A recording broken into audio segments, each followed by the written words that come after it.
This is Corporal Schellenberger, Schellenberger. Today I'm talking to Mr. Edward Brotonel, Brotonel. He is currently holding the position of Operations Officer. And what is this unit that you're in, sir? This is the Washington District CID Battalion. And you're a special agent here with the rank of? Yes, I'm a CID Special Agent with the rank of Chief Warrant Officer 4. And how long have you been a special agent? I've been a special agent with CID since 1982. How long have you, when did you join the Army, and what did you join it for? I decided to join the Army back in the 70s, in the late 70s, because I'd always wanted to be a criminal investigator, and being an Army CID agent I would come to realize my two boyhood dreams of being a detective and a soldier. So I joined the Army with the intent of joining CID. And did you join as an MP originally? Yeah, I joined as an MP originally because you cannot join the CID program off the streets. So I had to be an MP first, and then I put in my paperwork to be accepted with the CID program. Did you go to college first? Yeah, I finished college before I entered the military, and I took advantage of the tuition assistance program the Army offered and took my master's degree while I am in the service. And what did you specialize in? I had my master's degree in criminal justice, the administration of justice, and my undergraduate degree is in accounting, major in accounting. How long have you worked for the MDW area? I came to the Washington area in September '98, and I was assigned as the chief of the fraud branch at CID headquarters. And in March of 2001, I was transferred to Fort Myer, the Washington CID Battalion, as the Assistant Operations Officer. What year was that again? March of '91? March of 2001, March 2000. when I was transferred to the Washington CID Battalion. I'm sorry about that. And as a assistant operations officer, what was your major responsibilities? My major responsibilities include mainly to assume the position of operations officer if the operations officer is not available. I answer all investigative operational questions from our field elements. I manage the quarterly reports, because we have various quarterly reports we submit to our higher headquarters, which is the 3rd MP group in Georgia, like what we call the 41 report, where we have all the numbers of cases that we work for the following quarter, how many were closed, and the status of all agents, how many are available for duty, how many were on leave or on for training or off for training and stuff like that. And we provide oversight on their investigations. Every quarter we go out to the field and inspect their cases to make sure that their cases are up to our investigative standards, which include what we call the 3 T's, which is timeliness, thoroughness, and timely reporting. And their cases must meet this criteria. And what were most of your cases involving here at MDW? Here at MDW, we have larceny of government property. We have few sex offenses. We have drug cases, and a few death investigations, because CID investigates unattended death, even though it may not be the result of a criminal act. We still look at it from the point of view of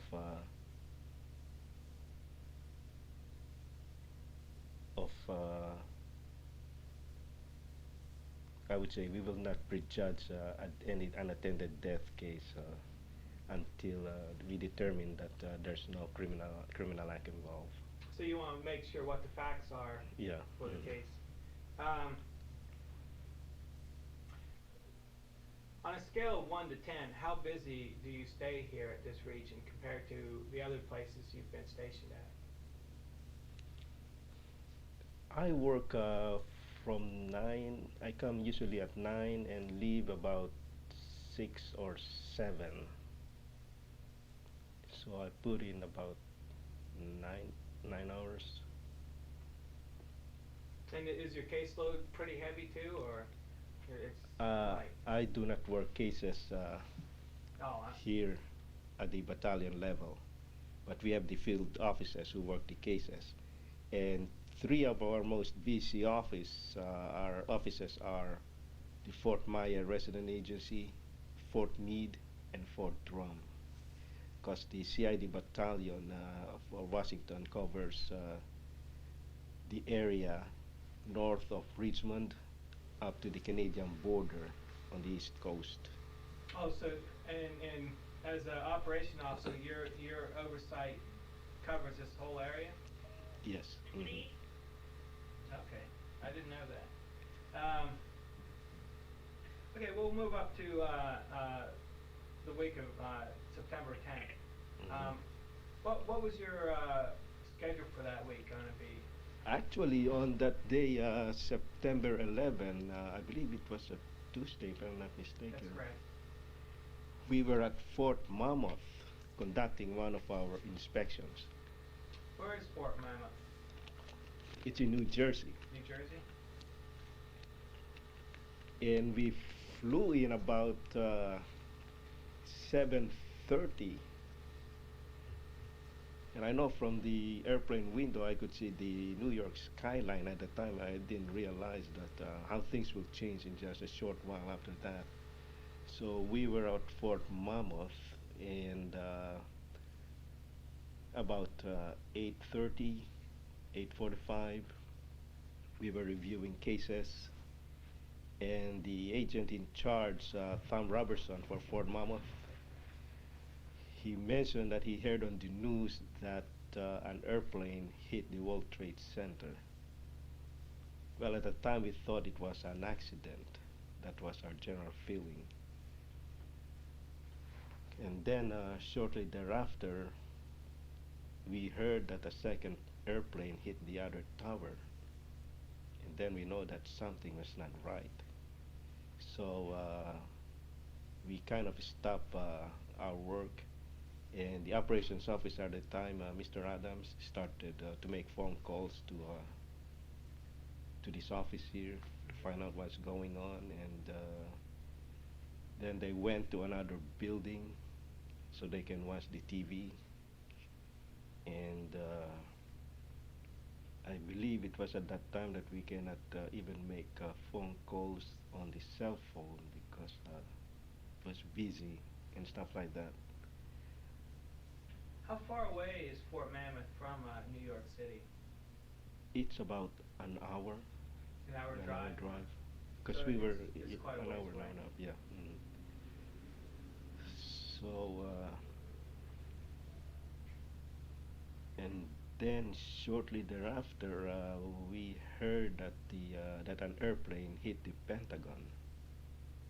Then at that time we know that we have to head back here. And Mr. Adams, the operations officer at the time, had been making some phone calls and stuff like that to see what's going on. And then we heard that all the roads going out of New York and New Jersey are closed. So I don't know exactly what time we left, maybe about 12 noon, when we took a couple of agents, because we flew into to Newark. We did not have a vehicle, so we took the special agent in charge of the CID office at Fort Monmouth and another agent, because we know that after the Pentagon was hit, we will be needing additional people to respond to the Pentagon to assist in the recovery efforts. And we know that the FBI have primary investigative jurisdiction, but since it's a terrorist attack on CONUS, but we know that since it's a military establishment, we also have investigative interest. So we took 2 agents from Fort Monmouth to assist, and I remember that as we were driving south on I believe it was 95, the roads were clear. We thought we would encounter a lot of traffic. For some reason it was clear. And once we hit DC, we thought we will also be encountering a lot of traffic because of people getting out of the city. But there was very little traffic as we headed back to Fort Myer. And then when we were approaching the Pentagon, I remember that they were blocking off the ramp going to 110 to Fort Myer.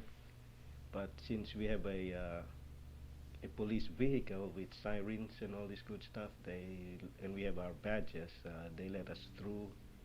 And I remember seeing the Pentagon with still smoke coming out of the west side where the airplane hit. How long did it take you to drive back? It took us maybe, we were here maybe about 4 o'clock. So 3 or 4 hours? Yeah, it took us about, normally it's 2.5 hours. I could be wrong in my time estimate. But I would say it would normally take 3 hours to drive from Fort Monmouth to so it's just about right if we leave about noon. Maybe we left actually 1 o'clock. So did you have your sirens and lights? No, we did not. So you just drive straight down? Just straight down. Now, is that a plane marked vehicle or unmarked vehicle or a? Yeah, it's an unmarked Ford Explorer with siren and flashing lights mounted inside. Yeah. Okay.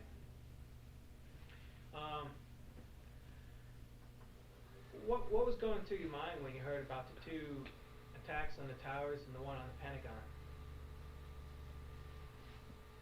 When the first plane hit, I had my doubts in the back of my mind, but it's only one, so it could be an accident. But when the second tower was hit, then I know that something's not right. It did not hit me right away. It did not sink in the magnitude of the event. And then when I saw the Pentagon, it did not struck me right away as to significance of the event, because all I saw was the Pentagon burning and there was some fire truck. Maybe we're still excited about the whole thing, that it had, or I'm still excited about the whole incident, that the real impact had not sink in and stuff like that.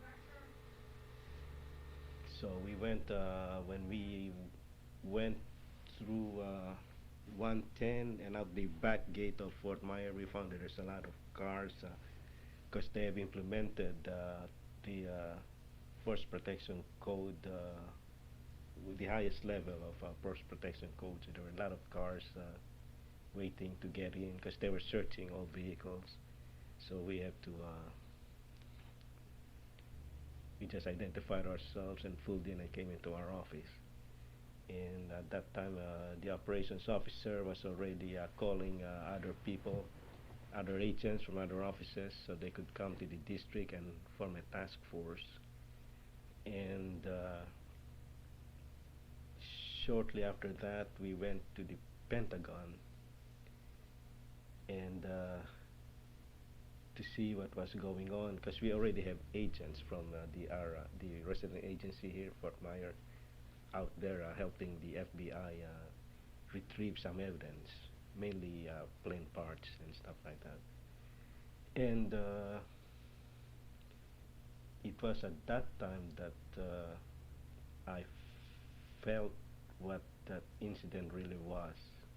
And I made a comment to later on that day to our commander that I think this is war. And it turned out that's what President Bush said a day or so later. That was an act of war. And what impressed me at that time were the firefighters going up on the roof, because I could still see smoke and some burst of flames occasionally. And because at that time there were a lot of rescue workers.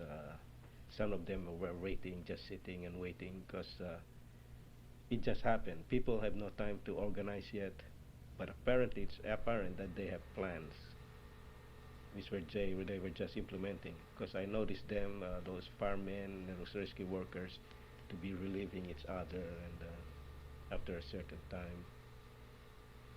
And I'm talking about this first day, and there was a lot of federal agents who were interviewing a lot of witnesses and survivors. I will not say survivors, or maybe witnesses to this Pentagon incident. So the operations officer told me to go to assist in the interviews over at the Henderson Field. But when I got over there were a lot of federal agents, DCIS, NCIS, who just sitting in a big room waiting for some taskings.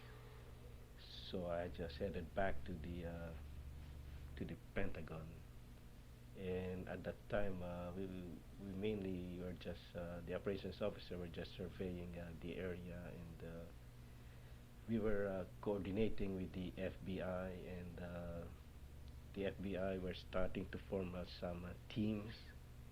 So the operations officer started assigning people who were present at the time to the different teams, and I did take some photographs of the scene at the time, if you're interested in. Yes, we would be interested in. Actually, I gave this photograph to what's his name, our public affairs officer, Right. Kenneth Miller. I don't know if he gave it to you or. No, I haven't got a copy from him. We coordinate back and forth, and we're going to switch photographs one of these days. No, I haven't got a copy of them. These are the ones that you actually took? Yeah, because these would probably speak better than worse, as they say. This was taken about maybe 6, 7 o'clock. The same night? 1900, yeah, the same night, September 11th.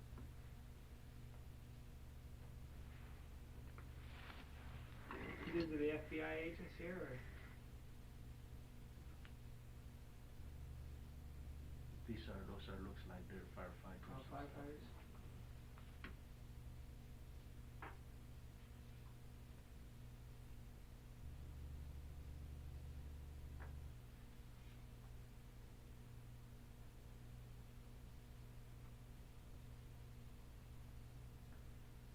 How long did it take for the FBI to get on the scene and start taking control of the situation? I don't know, because they were already on site when we arrived at the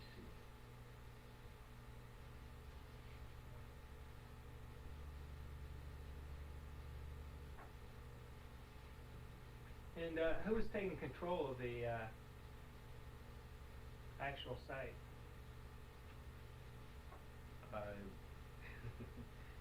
Probably it was the FBI. But they're the ones you were organizing through? Mm. So I think yeah, okay, there it is. I don't think I have all the photos there, because there are more photos of other agents.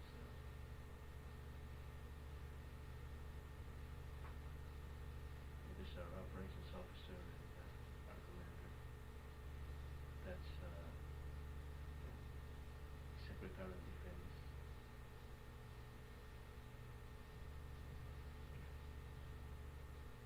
Right there? Mm-hmm. You have shorts on? No, it's this one. Oh, okay. There's it looks like it. That was his secretary. All you see is his head and her legs. And this is your agents here? This is your operations officer? Yeah. Actually, I don't have. I thought I had the picture of all the other agents, because I got pictures of other agents doing their thing. Apparently, I pulled it off. I guess I brought the wrong patch. But the PAO, Tony Miller, I gave him the CD. And who has the CD? Tony Miller. Tony Miller is? Of Ken Miller from the CID headquarters, Public Affairs Office.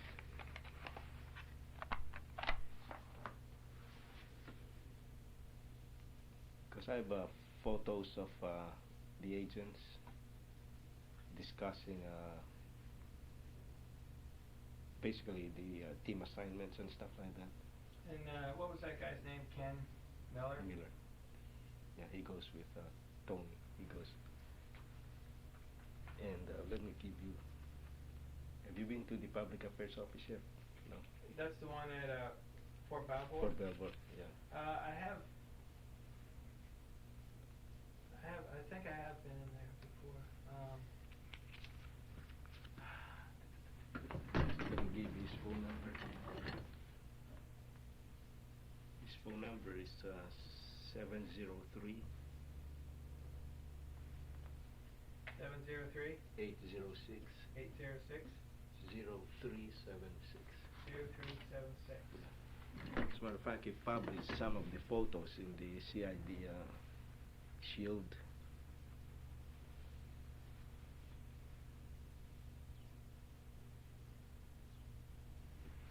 Now, how long did you stay on the site?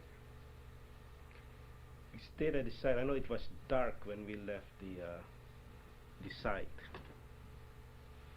because at that time when the firemen were still trying to put the flames out, we really cannot do much within the building, and so we mainly spent that afternoon, at least from my perspective, the operations officer assigning people to different teams, and the teams, they were actually doing something, those who'd been assigned to the team. So Mr. Nash would be able to provide the information what they were doing that day. But what was he having you do? Basically, he was just telling me to coordinate with Mr. Nash, tell him this, and so I tell Mr. Nash to. Now, were you able to get a hold of your family sometime during that day? No, I was not, because while I was at Fort Myer, while I was at Fort Monmouth, I was trying to get hold of my wife, who was in Chicago, because there was some rumor at the time that there were other airplanes, because basically they told all airlines to land or something. They canceled all flights. That there were still some unaccounted for airlines, and that they think that the Sears Tower in Chicago might be a target. So, and my wife's office building is right beside the Sears Tower. So I was trying to call her, but I couldn't get through on the cell phone. So When did you finally get in touch with your family? I got in touch with my family, I believe,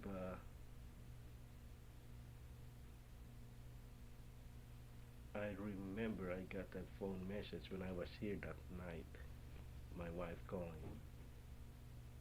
So it must be after that that I was able to contact my wife. So you went from the Pentagon and came over here to, what did you do once you came back to Fort Myers? When we came back to Fort Myers, we were discussing again the plans as to what we're going to do and stuff like that. So basically, I was charged with holding the night shift because, as far as the operations is concerned, because we decided that we were going to operate on a 24-hour, 7-day-a-week thing until this is settled down. And you were in charge of the night shift? Yeah. And, who was in charge of the day shift? Mr. Adams, the operations officer, was in charge of the day shift, and he's on a 24-hour. He's in charge on 24-hour. Yeah. 24 hours, but I'm just, since he's not physically present here, I have to hold the fort, and if there's anything that comes up that needs his decision, I give him a call and stuff like that. And when I was working the operations center during the night, I just what I did was basically pass information from the agents working at the Pentagon up the chain to CID command, or if there's anything which CID command wants to relay to the agents, then I do it. Because shortly after that, we get a lot of what do we call, like some people calling that they saw Middle Eastern people trying to enter Fort Myers, or things like that. Middle Eastern looking people taking photographs of certain areas. So that thing will be reported to us. So I would have to pass it up to CID command, or what they call the JOC, the Joint Operations Command here at Fort Myers. Now, did you work in the Army Operations Center or the CID Operations Center? This Operations Center here. So you work pretty much right out of your own office? Yes, sir.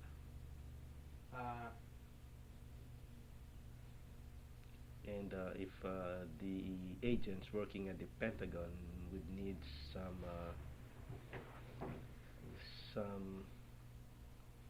equipment and stuff like that, then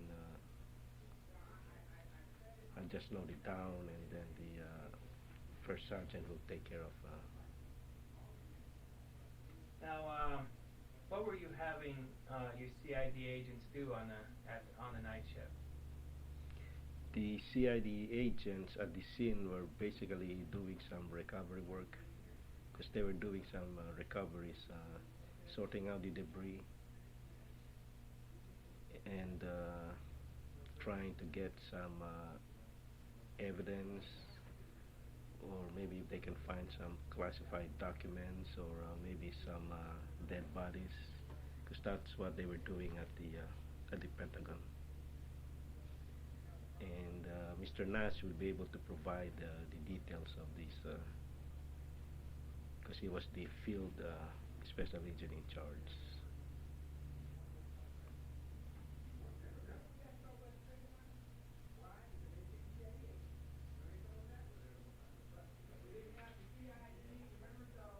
How long did you work on this schedule? It was September 30, until September 30. So, approximately 2 weeks? 2 weeks, yeah. And then we went back to the regular. I think at that time they already finished the major recovery efforts at the Pentagon.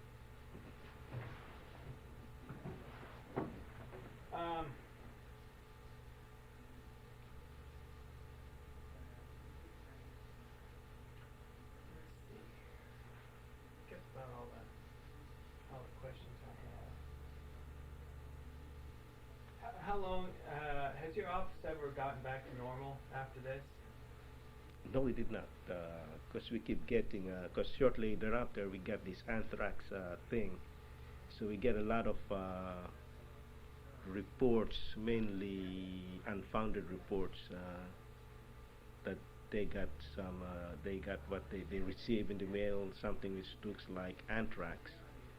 So our agents have to respond to those incidents.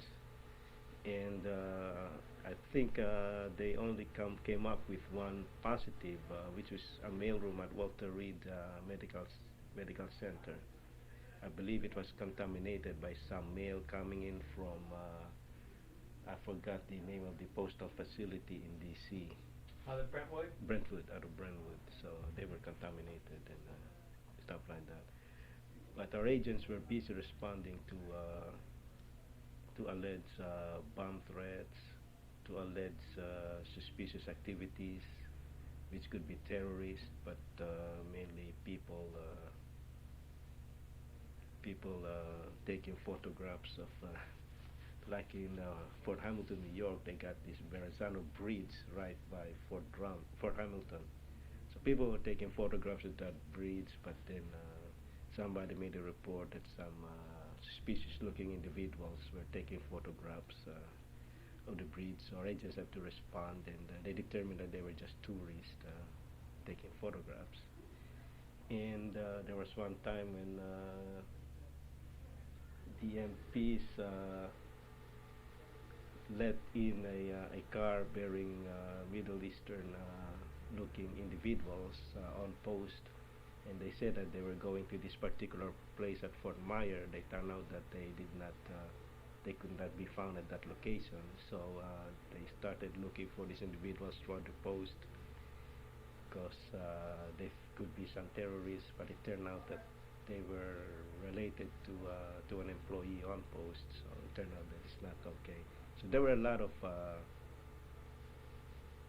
would not say false reports, but reports of suspicious persons and activities, which resulted from this. Are you still getting those? It has dropped considerably, and I think I haven't seen any reports in that regard anymore. When have you taken over and were promoted up to operations officer? I took over as the battalion operations officer last February 1st, when Mr. Adams was transferred, or PCS, the term that we use, to the Field Investigative Unit at Fort Belvoir.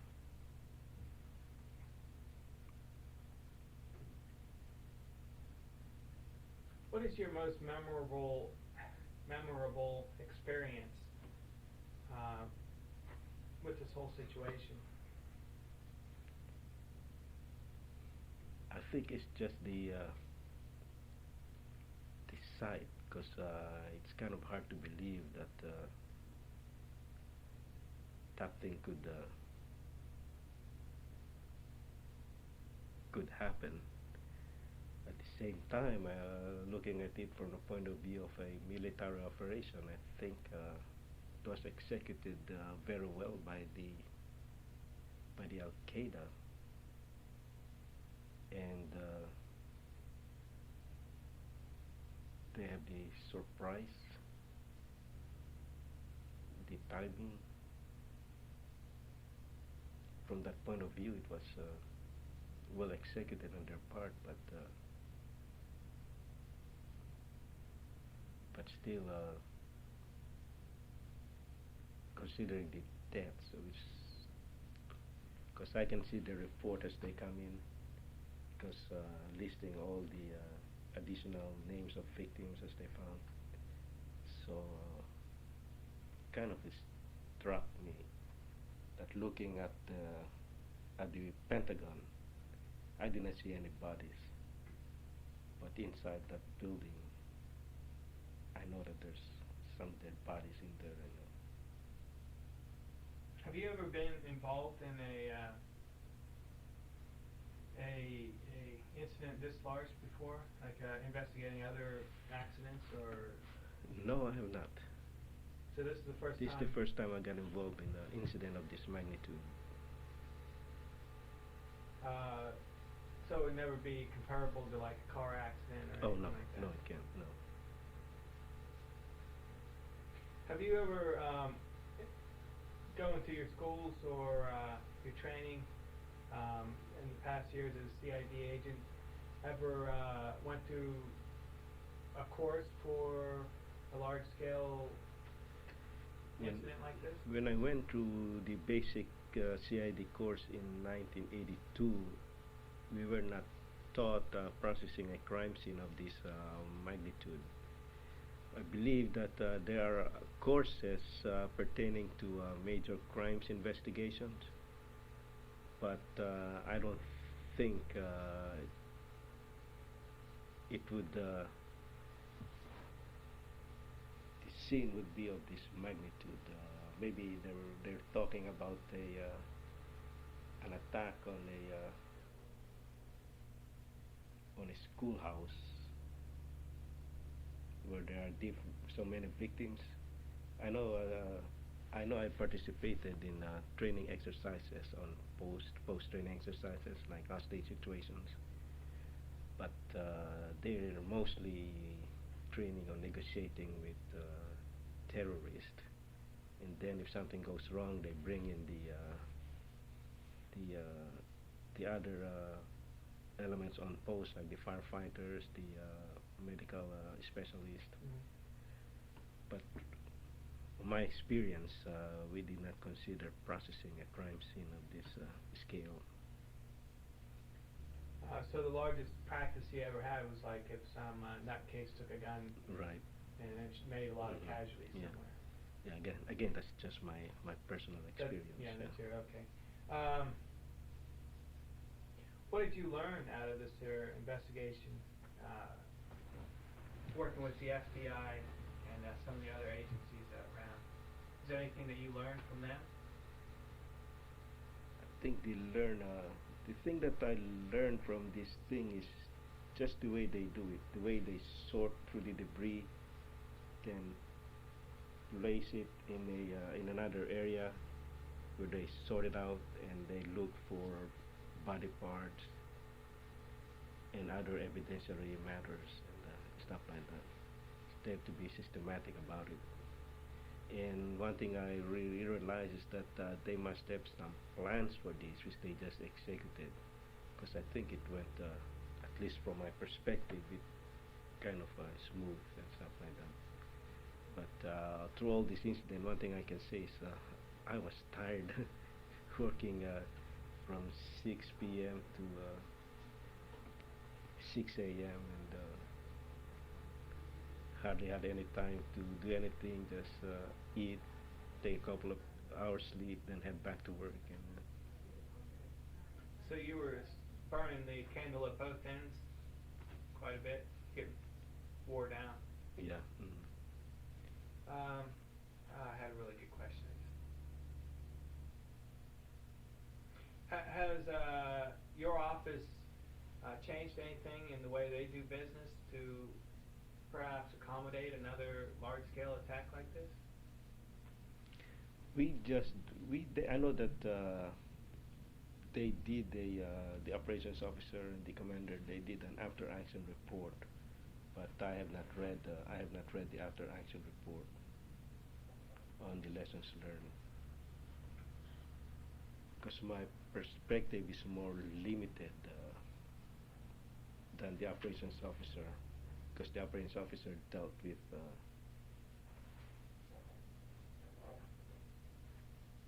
and that's Lieutenant Colonel Butler. He's the commander. Butler? Yeah. The operations officer at the time, if you want to talk to him, is CWO5 Dave Adams. He could tell you a lot because he was. And he's down at Belvoir now, or where's he? I think he's on PCS. He's on leave right now.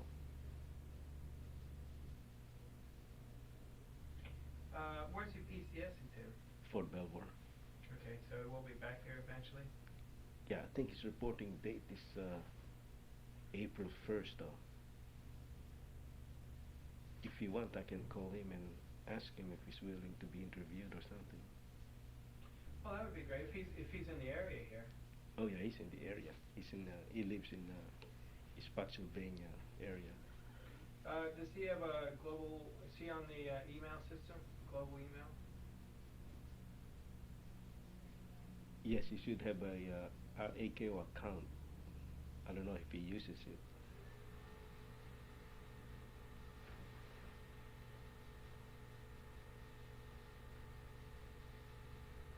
Are you guys just TDY here or?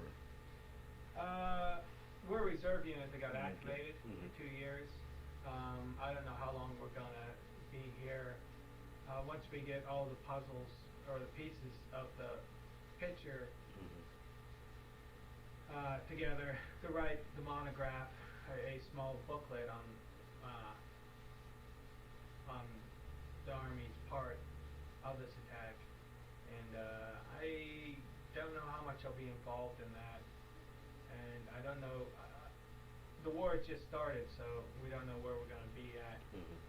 Right now, this is where our duty station is at. But yeah, we got activated for 2 years plus, is what our orders say.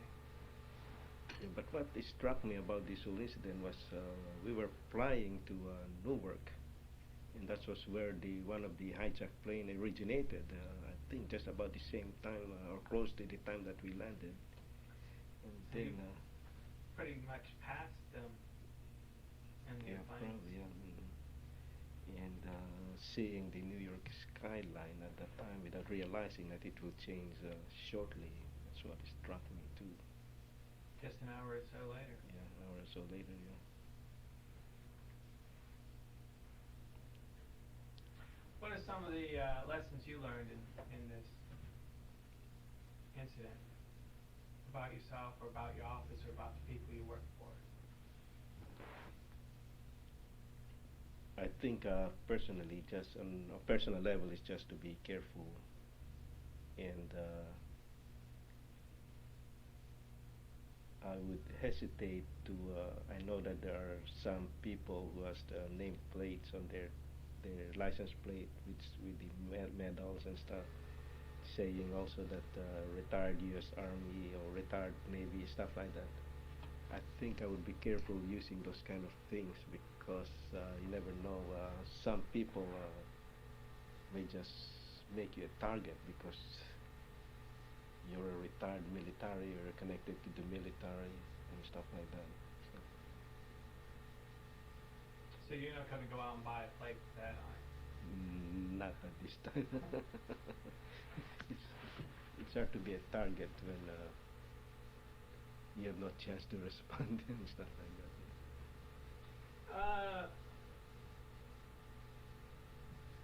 Is there anything that I didn't cover that you think is important?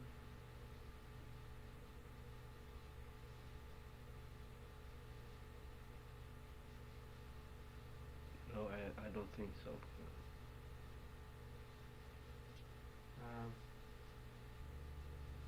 How would you summarize this as the last word for the whole event? I would say it was tragic that this event is going to be another Pearl Harbor because our nation was attacked. That those planes were just like missiles or bombs, and I always wonder what the real target of the fourth plane which crashed in Pennsylvania really was. Whether it's the Pentagon or the White House or the Capitol. And it changed a lot in America, I know. Okay, well that's all my questions. If you don't have anything else you'd like to add? No, nothing else.